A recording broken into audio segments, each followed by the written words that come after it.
धन होने से कोई बड़ा नहीं बनता और ना ही अच्छा बनता है। सामने वाले की नज़रों में हमारे लिए प्यार और सम्मान ही हमें बड़ा बनाता है। दिल से निकली हुई तारीफ बताती है, प्यार बताता है कि आप बड़े हैं। किसी के लिए आपका क्या महत्व है, ये जानना बहुत ज़रूरी है। भाग्योदय के सभी श्रोताओं को नूपुर शर्मा का नमस्कार और बहुत बहुत स्वागत है। आज के भाग्योदय में आपका दिन मंगलमय हो, इसके लिए ज़रूरी है कि हम आज का पंचांग जान लें। जो सबसे ज़रूरी है कि आगे का दिन हमारा कैसा हो, उस पर निर्धारित हो सकता है। कब हम काम करें, ये भी उसके लिए सोचा जा सकता है। तो आज है हनुमान जी का दिन, यानी मंगलवार का दिन, मंगलदेव का दिन। 5 नवंबर 2024 तारीख है और कार्तिक मास के शुक्ल पक्ष की चतुर्थी तिथि है, जो 12:17 तक रहेगी और उसके बाद पंचमी तिथि आरंभ हो जाएगी। ज्येष्ठा नक्षत्र सुबह 9:45 तक है और उसके बाद मूल नक्षत्र का आरंभ होगा। अतिगंड योग दिन में 12:17 तक रहेगा और उसके बाद सुकर्मा योग आरंभ हो जाएगा। और अभिजीत मुहूर्त भी है आज, जो 11:48 से 12:32 तक दिन में रहेगा। अमृत काल सुबह 4:21 से 6:02 तक था, तो अब अमृत काल तो समाप्त हो चुका है, लेकिन राहु काल दोपहर 2:56 से 4:19 तक रहेगा। सूर्य तुला राशि पर और सुबह 9:45 तक चंद्रमा वृश्चिक राशि पर रहेंगे और उसके बाद धनु राशि पर संचार करेंगे। गीता का एक अध्याय केवल इस बात पर है कि स्वस्थ जीवन जीने के लिए कब खाएं, क्या खाएं और कैसे खाएं। योग, प्राणायाम और आयुर्वेद से जुड़े लोग सात्विक आहार पर ध्यान देते हैं, उसे पसंद करते हैं। लेकिन खाना केवल पेट भरने के लिए नहीं होता है, हमारी संस्कारों को बनाता है, हमारे शरीर को बनाता है। शरीर की मशीन का ईंधन होने के साथ ही ये मानव मन की प्रोग्रामिंग भी करता है। जी हाँ, सनातन परंपरा में भोजन को 3 हिस्सों में बांटा गया था, या कहीं 3 प्रकारों में बांटा गया था: सात्विक, राजसिक और तामसिक भोजन। ये तीनों प्रकार के भोजन इंसान के जीवन पर अलग अलग तरह का प्रभाव डालते हैं और पशुओं के, अन्य जीवों के जीवन पर, उनके आचार व्यवहार पर भी प्रभाव डालते हैं। सात्विक शब्द संस्कृत के सत्व शब्द से आया, जिसका अर्थ है शुद्ध, स्वच्छ, पवित्र और मजबूत ऊर्जा। सात्विक भोजन में दूध, घी, अनाज, ताजी सब्जियां, फल, नट्स, जड़ी बूटी, मसाले जैसी चीजें आती हैं। कहते हैं कि सात्विक भोजन में सत्वगुण सबसे अधिक होते हैं, ये अधिक पौष्टिक होते हैं। इसलिए छांदोग्य उपनिषद में कहा गया है कि इससे व्यक्ति का तन मन सात्विक, शांत और शुद्ध बना रहता है और उसकी क्लीनिंग होती रहती है। ऐसे लोगों के जीवन में निश्चित ही सकारात्मक ऊर्जा और मानसिक संतुलन अधिक रहता है। इम्यून सिस्टम मजबूत होता है और इसको लेकर एक श्लोक भी कहा गया है कि आहार शुद्ध हो, सत्व शुद्धि, ध्रुवा स्मृति, स्मृति लब्धे, सर्वग्रंथि नाम विप्रमोक्ष। इसका अर्थ है आहार शुद्ध होगा तो व्यक्ति अंदर से शुद्ध होगा और इससे ईश्वर में उसकी स्मृति दृढ़ होगी। स्मृति प्राप्त होने से हृदय की अविद्या जनित हर एक गांठ खुल जाती है। सात्विक भोजन करने से मन शांत होने के साथ साथ विचार शुद्ध होने लगते हैं। अब बात करते हैं राजसिक भोजन की। बहुत स्वादिष्ट खाना राजसिक होता है। राजसिक भोजन में नमक, मिर्च, मसाले, केसर, अंडे, मछली, तला हुआ भोजन, फास्ट फूड जैसे इंस्टेंट एनर्जी देने वाले खानों को शामिल किया गया है। शास्त्रों के अनुसार राजसिक भोजन करने वालों का मन बहुत ही चंचल होता है। इनके जीवन में स्थिरता कम देखी जाती है और ये दिमाग को काम करने के लिए प्रेरित करते रहते हैं। लेकिन इनका अत्यधिक सेवन शरीर में ओवर एक्साइटमेंट लाता है, बेचैनी लाता है, क्रोध, चिड़चिड़ापन, अनिद्रा, जुनून और तनाव लाता है। ऊर्जा स्तर को घटाकर सुस्त बनाता है और ये पाचन तंत्र को धीरे धीरे नुकसान पहुंचाते हैं। जब आप ऐसा भोजन करते हैं तो इस तरह के लक्षण आपने जरूर देखे होंगे।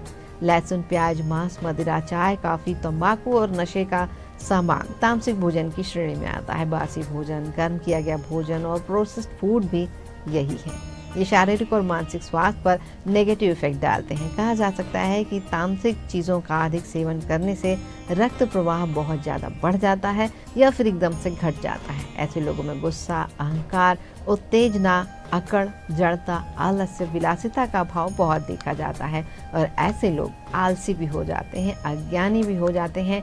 ज्ञान के प्रति उनकी रुचि घटती जाती है, जो अच्छी और बुरे में फर्क नहीं कर पाते हैं।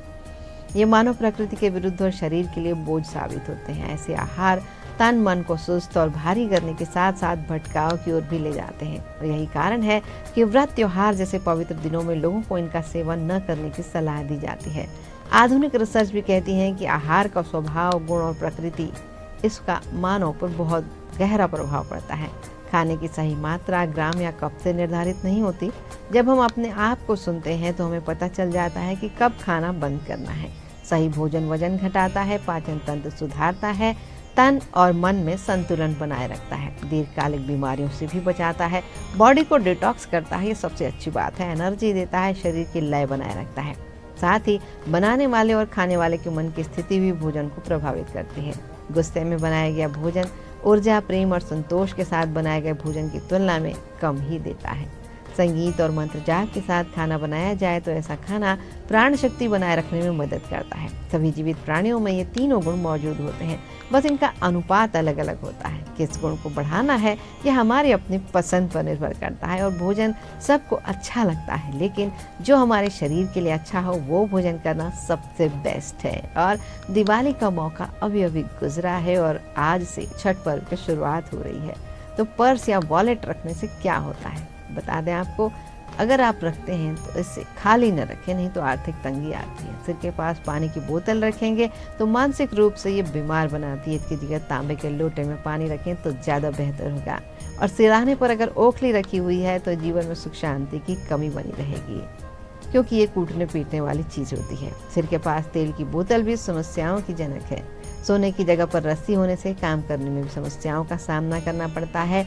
और अगर सोने के कमरे में बिस्तर के आसपास जूते चप्पल रखे हुए हैं तो ये नेगेटिव एनर्जी लाते हैं।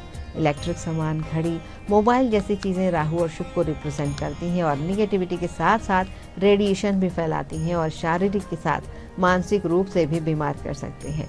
सोने के स्थान पर और घर में ताजमहल या मकबरे जैसी मजार जैसी तस्वीरें और मूर्तियां न लगाएं। बिस्तर पर काली चादर, काले कुशन, सोफा कवर मन में नकारात्मकता लाते हैं। काली चीज़ें किसी को उपहार में भी ना दें। कोशिश करें कि सिर के पास बिस्तर के सिरहाने सामने फर्नीचर और सामान के डिज़ाइन, कलर और कांच के इस्तेमाल को ना करें, नहीं तो इससे तनाव, अनिद्रा और वैवाहिक जीवन में क्लेश की स्थितियाँ बनती हैं।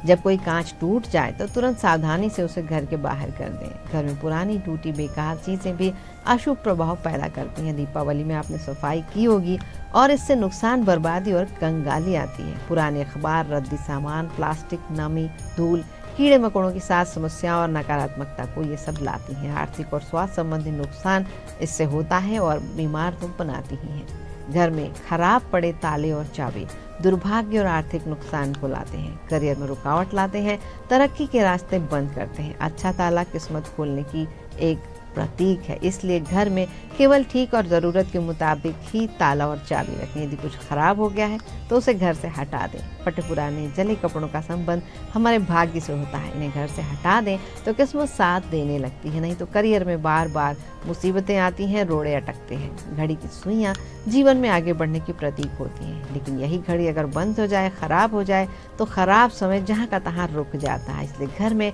कभी भी किसी बंद घड़ी को न रखें। बंद घड़ियाँ अच्छा समय आने नहीं देती और सुख समृद्धि में रुकावट पैदा करती हैं। कई घरों में अक्सर ऐसी घड़ियाँ लगी रहती हैं जो बंद रहती हैं। यही बात फटे पुराने जूते चप्पलों के साथ भी है।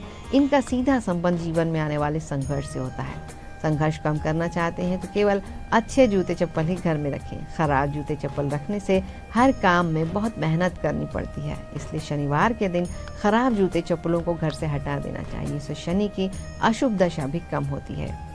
देवी देवताओं के चित्र या मूर्तियां भी निश्चित समय तक ही शुभ तरंगे देते हैं। जब ये पुराने हो जाएं तो उन्हें अच्छा मुंह देखकर बदल देना चाहिए। इन्हें जमीन में दबा दें, पानी में घोलकर खत्म कर दें। मंदिर के किनारों, घरों की छतों पर बिल्कुल भी ना रखें और पूजा की बची हुई सामग्री और फूल भी मिट्टी में दबा दें। घर की दीवारों को तुरंत भर दें, दरारों को तुरंत भर दें इसमें, नहीं तो नकारात्मकता बनी रहेगी। अगर जाले लगे हैं घर में तो उन्हें तुरंत हटा दें। रोज दीवारों पर नज़र दौड़ाते रहें कि कहीं कोई कचरा, कहीं कोई धूल ना जमी हो, ना टेबल पर और ना दूसरी चीज़ों पर। ज्योतिष शास्त्र की माने तो बिना कुंडली मिलाए कभी भी किसी की शादी नहीं करनी चाहिए। कुंडली मिलान से पति पत्नी के बीच संबंध कैसे होंगे इसके बारे में काफ़ी कुछ जानकारियाँ मिल जाती हैं। साथ ये भी पता चलता है कि रिश्ता कितना मजबूत होगा। और सिर्फ यही नहीं, पत्नी की कुंडली से पति के जीवन पर और पति की कुंडली से पत्नी के जीवन पर अच्छा बुरा किस तरह का प्रभाव पड़ेगा ये भी पता चल जाता है। और इसका प्रभाव एक दूसरे की कुंडलियों पर भी पड़ता है। कैसे आपके जीवन साथी की कुंडली आपके जीवन को प्रभावित करती है, इस बारे में भी आज कुछ बातें करते हैं। पत्नी की कुंडली है तो पति के जीवन पर कैसा असर डालेगी। आपकी कुंडली में 7वां घर आपके जीवन साथी को दर्शाता है। ऐसे में अगर 7वें घर की स्थिति शुभ है, उस पर शुभ ग्रहों की दृष्टि है या फिर उस घर में शुभ ग्रह स्वयं विराजमान है तो आपका जीवन साथी जीवन में सफलता पाएगा। पत्नी की कुंडली में अगर ऐसी स्थिति बनी है तो शादी के बाद पति को अच्छे परिणाम मिलते हैं, उसकी समृद्धि बढ़ती है। वहीं 7वां घर अगर शुभ स्थिति में नहीं है तो पति का जीवन अव्यवस्थित हो सकता है। इसी के साथ पत्नी की कुंडली में बृहस्पति और मंगल ग्रह पति के बारे में काफी कुछ बताते हैं। अगर ये दोनों ग्रह कन्या की कुंडली में शुभ हैं तो उसे अच्छा पति मिलेगा जो उसे समझेगा। साथ ही इन दोनों ग्रहों की शुभ स्थिति पति को लाभ भी दिलाएगी। वहीं इन दोनों ग्रहों पर अगर बुरे प्रभाव देखने को मिलते हैं तो शादी के बाद पति के जीवन में समस्याएं आ सकती हैं।